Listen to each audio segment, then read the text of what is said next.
Mummy? Yes, honey. I have a question.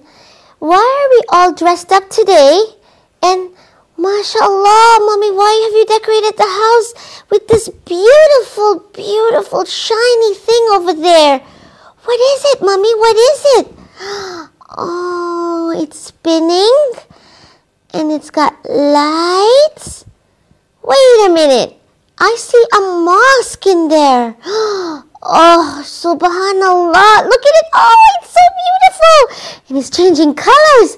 Mommy, why? Why? What's the special occasion? This is so beautiful. It looks like a palace inside. It's a palace-like mosque. Ooh, subhanallah. I want to go there. What is it, Mommy? You know, that is one of the most beautiful places on earth that Allah subhanahu wa ta'ala has created for us, lovers of the Ahlulbayt alayhimus salam. Really? Yeah.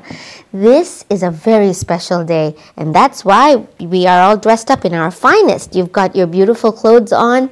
We've decorated our house, put our lights up, and inshallah we're going to go to the mosque and we will celebrate the most precious day today, which is the birthday of Imam Ali Reza alayhi salam.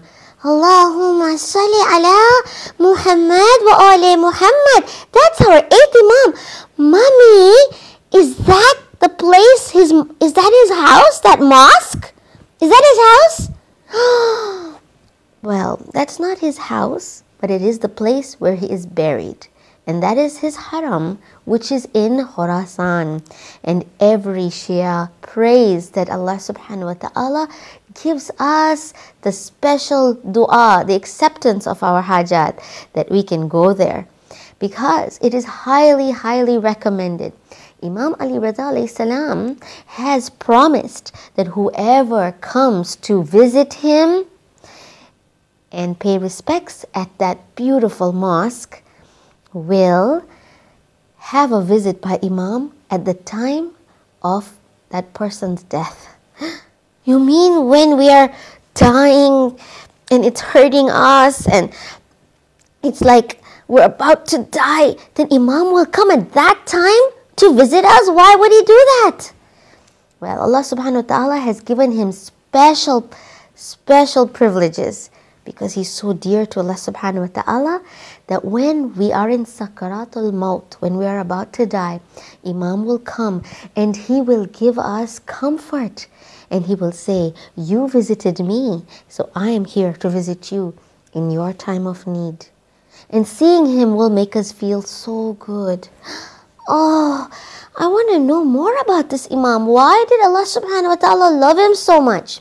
Well, Imam has some beautiful things written about him, and if you want to learn about the story of Imam Ali Reza alayhi salam, you will find that it's full of adventures and full of amazing things. Because, and the story begins with the story of an evil king that lived. And he was so mean, and he wanted to be the most loved by all. He was a tyrant. He used to kill people. And he used to not like it if anybody liked anybody else but him. What an awful king. Yuck. I hate him already. He was evil. And he heard that there was a very pious man far, far away who everybody liked and everybody followed. He realized that people did not accept him as king, but they accepted that pious man as the king. What was the name of this evil king, Mummy? The evil king's name was Harun al-Rashid. He was a very evil man, and the person who was very pious, that people considered their imam, was the 7th Imam, Imam Musa Kadhim alayhi salam. Oh, the father of the 8th Imam, Imam Ali Reza alayhi salam, whose mosque is right there where he's buried. So, you're telling me about the father of the Imam who is buried there, right? Yes. And the evil king, he had Imam Musa Kadhim alayhi salam, the 7th Imam, imprisoned. And then he eventually had him killed. Oh no. So the 8th Imam became an orphan? His daddy died because he was so good and the evil king didn't want anybody to like him? Yes. The Shias loved the 7th Imam so much. And Imam Ali Reza alayhi salam was fortunate to have time with his father, and he learned a lot from him. Now that Harun Rashid had gotten rid of the 7th Imam, he realized that the 8th Imam was even more better and pious and a lot of knowledge and everything. Harun Rashid wanted to kill him as well. But before he could do that, Harun Rashid, he died. Oh, very good. I'm so glad to hear that. That's the end of that. Well, no, it's not the end of that, because he left 2 very evil sons behind him. Their names were Amin and Mamun. And do you know what? They were greedy for the throne. If their father was evil, they were even more evil. Oh no! I'm afraid to hear what happens next. Did they go after the 8th Imam? Well, first, they had to destroy each other because they both wanted the throne. In the fight for the throne, Mamun had his brother Amin killed so that he could be the king. Ah! He had his own brother killed? What a greedy evil man! Yes. And then he said, now I too will get rid of the most pious man on earth, the 8th Imam, Imam Ali Reza alayhi salam, because he should not exist, because everybody loves him more. And so what he did was he started to plan to get the 8th Imam to come to his house so he could watch him all the time, and he could eventually get rid of him. Oh my God. And what was Imam Ali Reza alayhi salam doing in all this time? Well, in the home of the Ahlulbayt alayhi salam was a beautiful atmosphere of love and kindness, generosity and piety. Long before even Harun Rashid, the 6th Imam, Imam Jaffer Sadiq alayhi salam, told his son, Imam Musa Kadhim alayhi salam, Ya Musa, you know how I've started all these universities and I'm the king of knowledge and I have taught so many sciences. After you, Musa, who will continue my work, will be a son. A very intelligent son, a genius, a prodigy, a brilliant young man who will complete the work that I have started.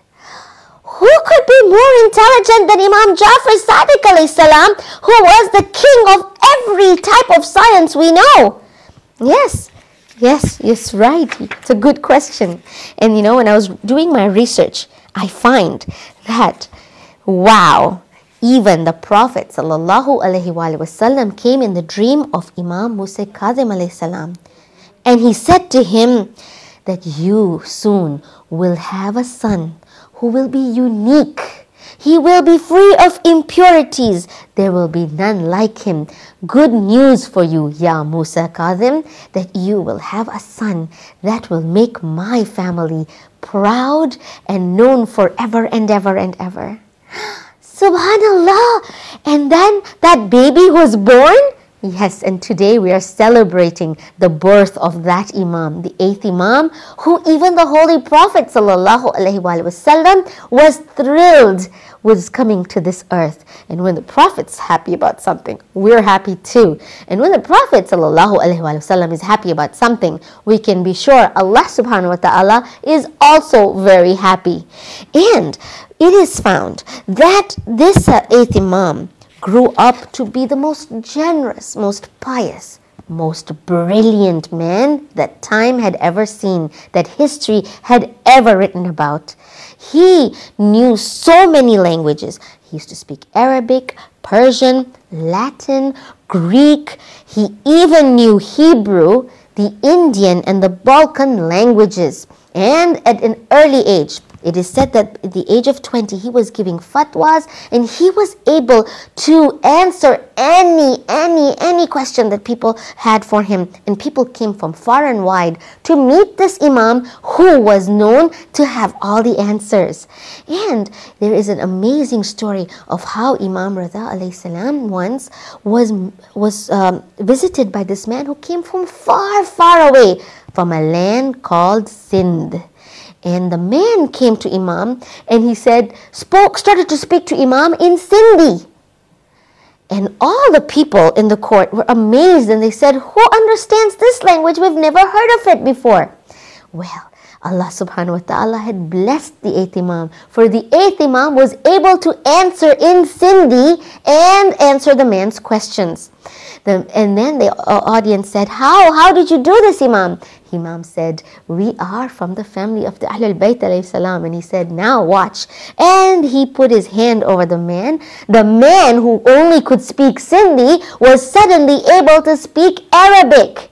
And he said, "Surely you have answered all my questions, Ya Imam, and I have come satisfied, and you have blessed me with the ability to speak to you in a language that I could never speak before." Even more, oh my God, wait a minute, this is mind-boggling. I just cannot believe it. Imam was so knowledgeable that he knew about anatomy, physiology, chemistry, pathology. Whoa. I don't even know what that means, Mommy.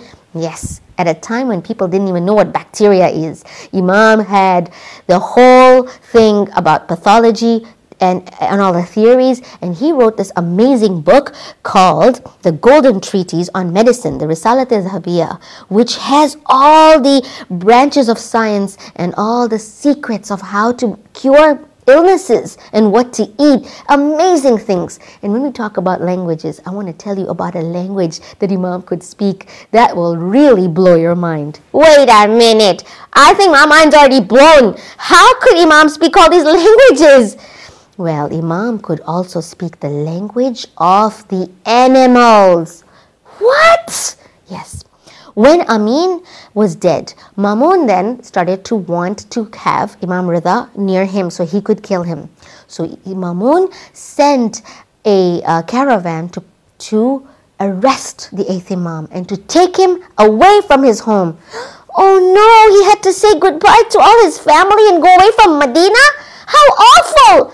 Yes, and no Imam has gone as far as Imam Reza alayhi salam had to go. He had to go all the way to Mur, which is Iran. And he had to go far away, and eventually he was killed there.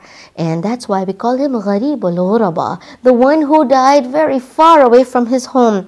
After Imam Hussein, this is the Imam that was taken as a hostage and never ever got to meet his family again. Oh no, how sad. Well, on his way, when the caravan was being taken, the bad people who were the police, the bad guys who were taking him as hostage, and they had arrested him, they were the most cruel people, and they made him go through all the difficult areas, through mountains and villages of the most hated people, the people who hated the Shias. But an amazing thing happened. Everywhere that his caravan went, people stopped to look, and when they would see his face, they would begin to cry. They would say, "We see this nur, we see truth and piety. This man is a good man." And people came in droves. Thousands of people collected, and they said, "This man who comes from Medina surely knows the family of the Holy Prophet." And at that time, Imam Reza alayhi salam opened the curtain, and he saw the thousands of people who had gathered to hear something about the family of the Prophet.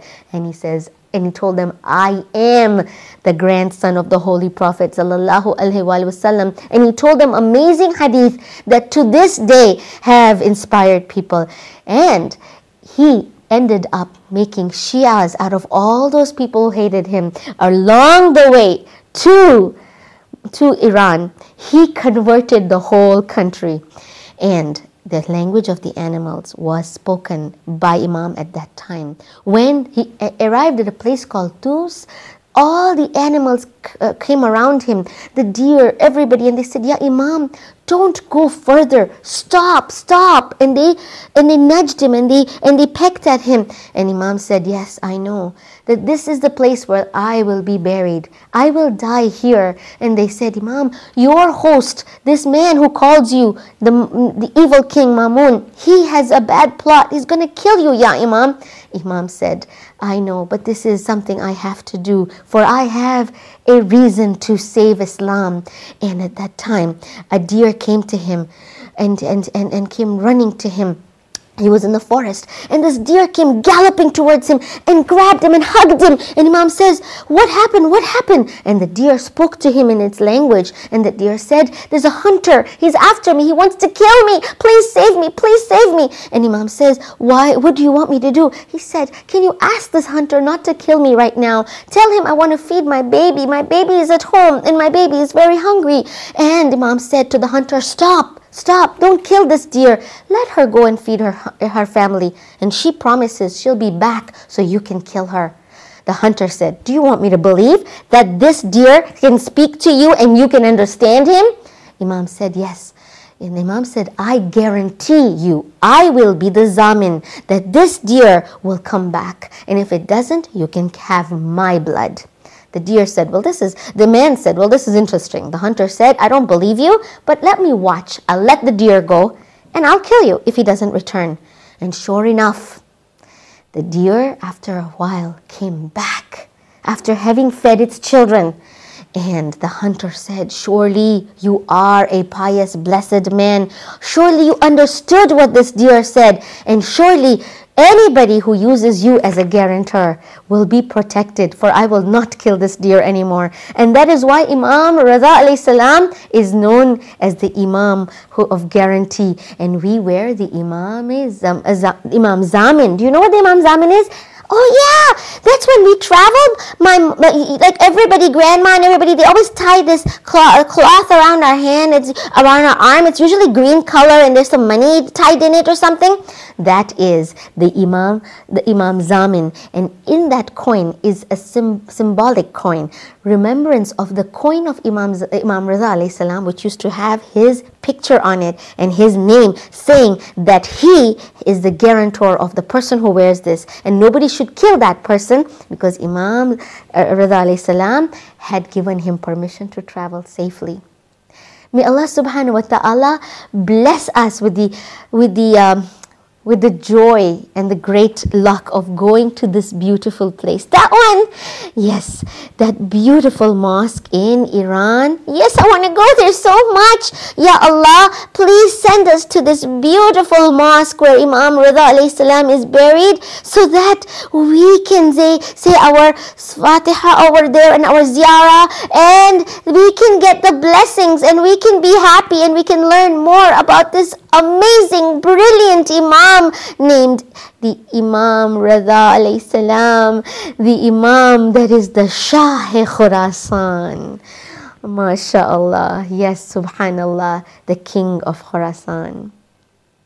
May Allah subhanahu wa ta'ala make your dua come true. Ameen, Ameen.